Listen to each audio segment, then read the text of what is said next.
Hey guys, welcome back to the channel and another episode of the 1937 Oldsmobile build.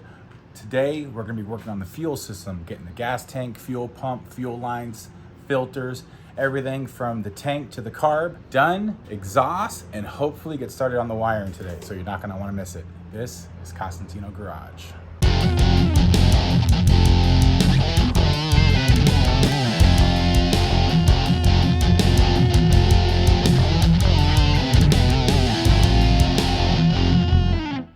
All right, so as you see here, we got the gas tank. I already cleaned out the inside. It wasn't too bad. The overall shape is not too bad. So before we stuff this bad boy in the car, we obviously have to set up the fuel level sending unit.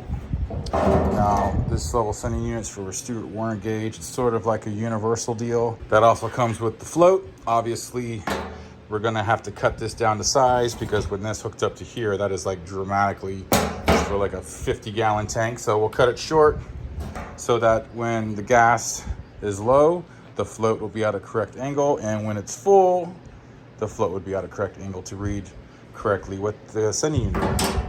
However, you can't just throw this in here. You need a gasket. We have no gasket, so we'll just make some out of some cork. Let's get it.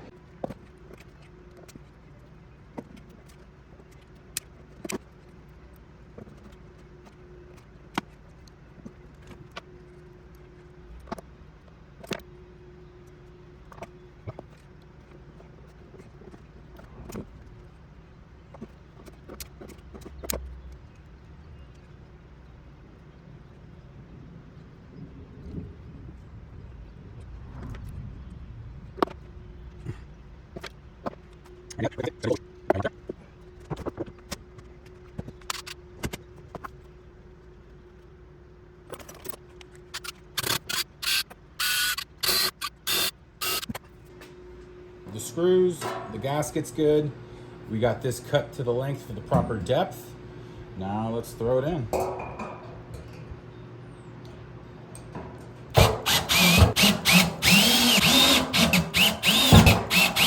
And just like that, sending unit is in with the gasket, with the floater inside.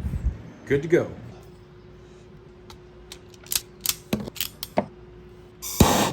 All right, all nice sealed in there. Let's put this on.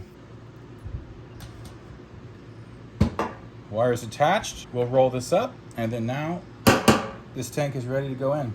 Gas tank is tucked under there with the two straps, nice and tight. So now with that opening right there, we'll attach our fitting, figure out a spot for our fuel pump and filters and such. Okay, we got everything we need for the fuel system. We got the fuel pump, which is the Holley red. This will not need a regulator, perfect for our application. We got the 100 micron pre-pump filter, and then we got the 10 micron post-pump filter. Assorted fittings we're gonna need for the fuel line, and we got this one that goes into the back of the carb, and this one that goes into the bottom of the gas tank to convert it to AN fittings. So we have it all here. Let's get it ran. We got one side made with the swivel head. Let's get that fitting on the tank. We'll hook this up, and then we'll see how much length we need to run to the filter and then the pump. Let's get it.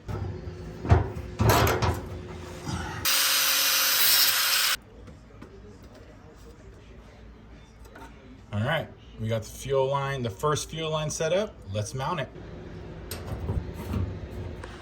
Okay, fuel line mounted to the tank. Mounted it up there out of the way, coming through and it ends up right here. That looks like a good spot to mount the filter before the pump. So let's keep rocking. Okay, so that's it up and over the rear end, through the frame rail here. And now we got the filter nice and mounted. This side of the fuel line is connected. So we'll make another fuel line with the end, mount to here, come through, and we'll put the pump right there. Looks like a good spot. Okay, lines into fuel filter, into the pump. Pump is mounted, and then we got the line coming off the pump through frame up from here. And then I'm going to make a line obviously with a fuel pressure gauge, and then it's gonna Stick right in the back of the carb. And then that would complete the fuel system. Well, as far as running the lines. Then we still got to wire the pump. So let's finish up this line and let's get it in the carb. All right, we got the filter mounted. We got the lines made, tucked in there tight, away from the exhaust. So now we just got to create the fuel line coming off the filter. Maybe stop halfway or so I could have the little fuel pressure gauge.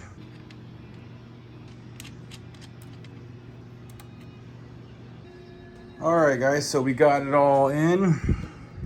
Filter lines, we got the carb line made. We got the little fuel pressure gauge hooked up.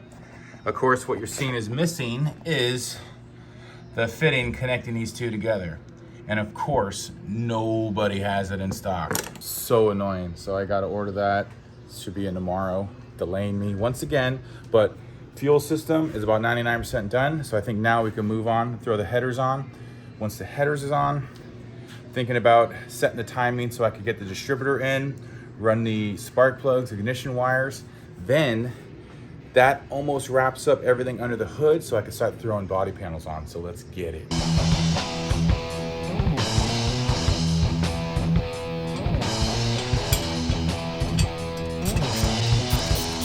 Okay, this side header's on.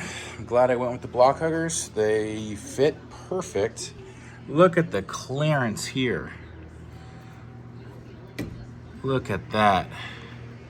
Can't get any closer than that and it's not hitting. That's what I'm talking about. All right, slap on the other side and then we'll throw on the spark plugs, ignition wires.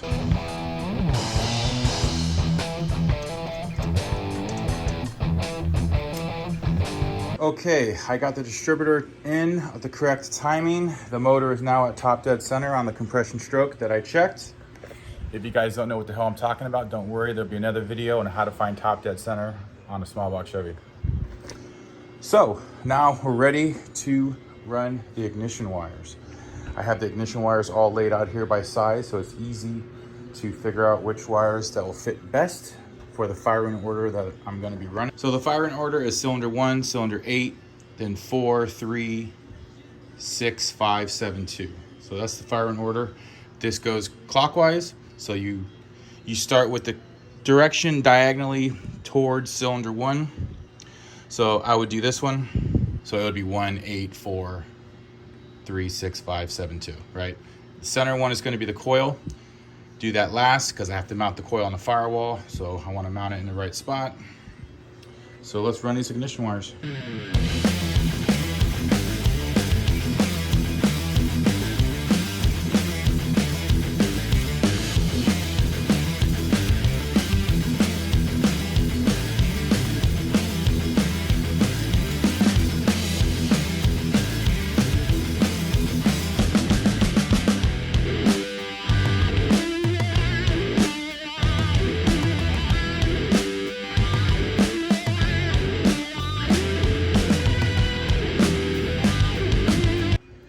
Okay, starting to look a little bit like a motor now. Ignition wires all ran, mounted the coil, got that ran. Everything looks pretty good. Getting closer. Fitting finally came in, so I was able to mount fuel pressure gauge to the filter. So now all of that is done. Put the air filter on, had to make a little bit of a customization to the air filter to fit the AN fittings. So essentially, fuel system is done, ignition system is done.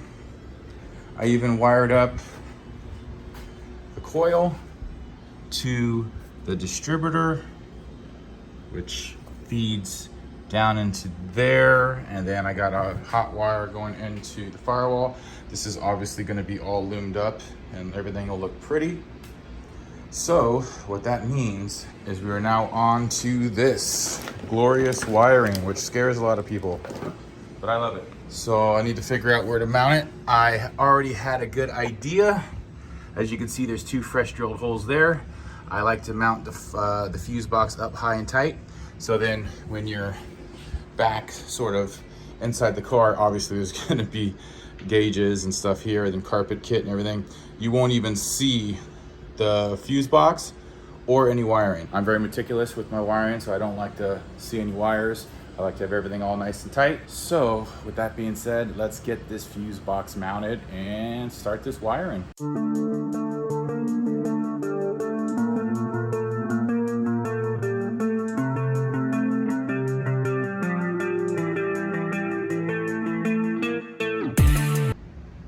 Okay, fuse box mounted. As you can tell, it's pretty deep up in there.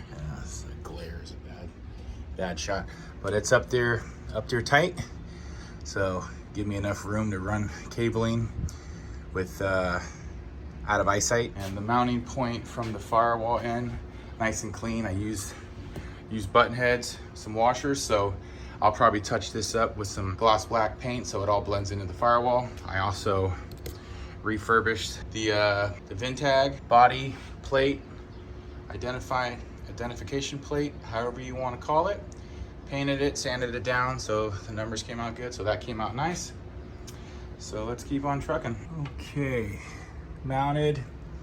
We even got the new gauges test fitted, not wired, but everything looks pretty sharp. So I think that's end this episode off today. Be sure to stay tuned for the next episode as we're gonna knock out this wiring job, get the gauges working, and maybe even possibly fire in this motor up. So you don't wanna miss it. So stay tuned for the next episode. Until then, I'll see you guys next time. This is Costantino Garage.